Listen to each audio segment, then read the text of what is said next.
Now let's talk about agent support. There are really three main platforms through which you're going to get the kind of support you need. The first is Facebook Workplace. Workplace, if you're not familiar with it, it looks a lot like Facebook. So you're going to be able to join groups in Facebook. You're going to be able to chat with and post to all the agents in the company.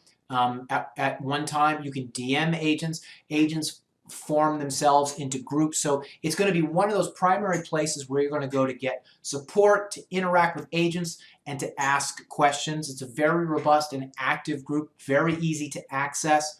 The technology is available. It's very readily available, easy to use. I would say that Workplace is used by not only all the three main digital brokerages in the United States right now, but most brokerages and companies in general are adopting some form of Workplace for their employees and contractors to interact on. Real also has a proprietary app that allows you to chat with, DM, and receive support with all units of their support system. So you can have very direct access right through your phone, and apparently the app is really easy to download and use. And then finally, there is an email ticketing system. So you can, in a more traditional fashion, you can email folks and call them and text them if you have their information. So what I'm going to say here is, compared to some of the others that I've reviewed, this is not bad. It's a little less than some of the others. However, it's adequate, right? I mean, if you've got a place like Workplace where you can go and gather and interact with large groups of agents at one time, if you have a direct way to get to the departments that you need to get through, either through an app or email or text or voice, right? That should be enough. Okay, so you have to just decide, are you the kind of person that is okay to put in a ticket and then wait for a response? Finally is the company, okay? So here's what you should know about Real. Real is in, at this moment, about 29 states and the District of Columbia, and they have 2,000 agents and is publicly traded on the OTC.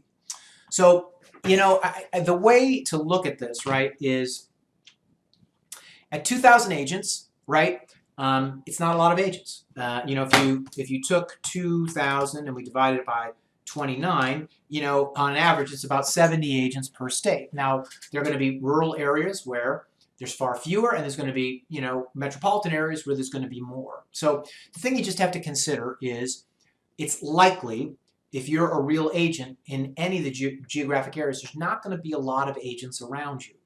Right? That is the challenge with a smaller company, and it's a big challenge with a smaller digital company. So you really have to make, I think, the mental adjustment and the energy investment in making sure that you are really digitally plugged into all the places where agents hang out. This is normally the part in the presentation where I like to go and see, where a company ranks in Real Trends. But Real has not submitted themselves for ranking consideration. So it doesn't show up on any of the lists. So I can't really assess them and kind of, look at them and see where do they fall against, say, EXP or Fathom or Keller Williams or Redfin or Compass, right? So at this point, the only thing that we know is they're publicly traded on one of the smaller exchanges. There's 2,000 agents, and they're in 29 markets plus Washington, D.C.